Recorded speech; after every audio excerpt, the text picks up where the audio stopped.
안녕하세요. 펀드매직입니다. 오늘은 글로벌 자원 생산 기업 ETF에 대해서 소개를 드리겠습니다. 이 글로벌 원자재 가격이 상승한다는 뉴스를 보시면서 어디 투자할 데 없을까라고 생각하시는 분이 계시다면 이 ETF로 한번 참고해 보시면 좋겠습니다. 바로 수혜를 누릴 수 있기 때문인데요. 이름이 타이거 미래에셋 거죠. 모닝스타 글로벌 자원 생산 기업 ETF가 되겠습니다.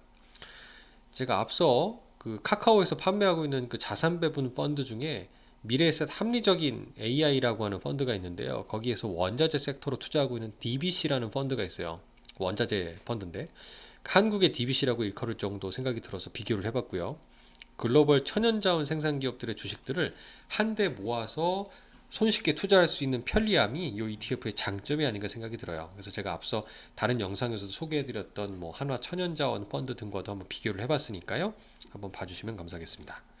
자, 원자재 가격이 오르면요, 생산하는 기업의 주가가 더욱 크게 오르곤 했다라는 이런 그 과거의 경험이 이 ETF를 더 선택하게 만든다라고 생각이 들어요. 아마 그 원자재 기업들이나 뭐 러시아 펀드 같은 거 투자할 때도 같은 효과가 나타납니다. 원유 가격이 이렇게 오르잖아요. 2000년대 초중반 글로벌 금융위기 직전의 상황입니다. 옥시덴탈 페트롤리움이라고 하는 회사에 생산하는 기업들, 이거를 생산하는 기업들 업스트림이라고 얘기하죠. 운송하는 걸 미드스트림이라고 그러고요.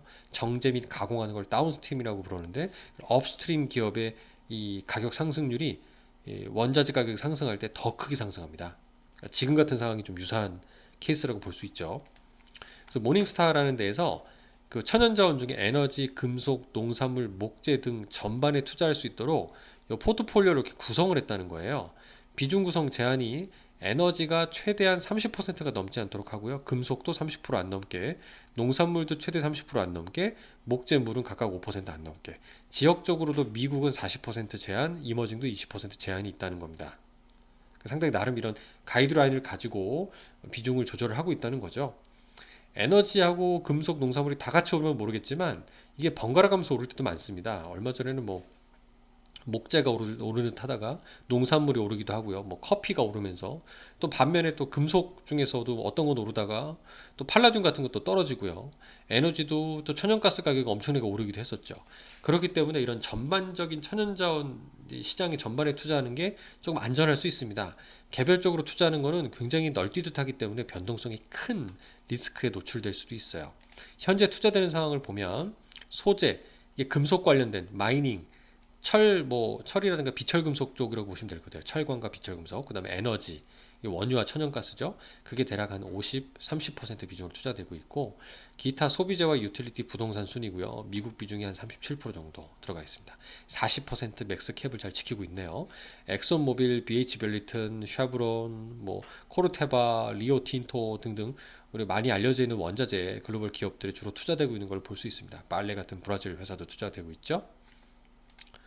현재 최근 기준으로 보면은 이렇습니다. 뭐 큰 차이는 없어 보입니다. 소재가 한 45%, 에너지가 33%. 그래서 지금 이 투자 포인트는 글로벌 주요 자원 생산 기업에 투자해서 원자재 가격 상승 시에 수혜를 받는다. 근데 특징이 이걸 환해지를 하더라고요. 그래서 환해지를 안 하면 좀 좋았을 텐데 환해지를 하고 있어서 좀 환율 변동에 방어하는 게 장점도 있는데 조금 단점도 있을 것 같아요. 기존의 원자재 펀드랑도 비교를 해봤습니다. DBC와 비교를 해보면, 노란색과 비교해보면, 네, 환해질 해서 그런 거예요. 사실 환해질을 안 했으면 네, 조금 이거보다는 격차가 줄었을 것 같은데, 환해질을 해서 두 개 차이의 성과가 한 18%포인트 정도 가까이 좀 차이가 많이 납니다.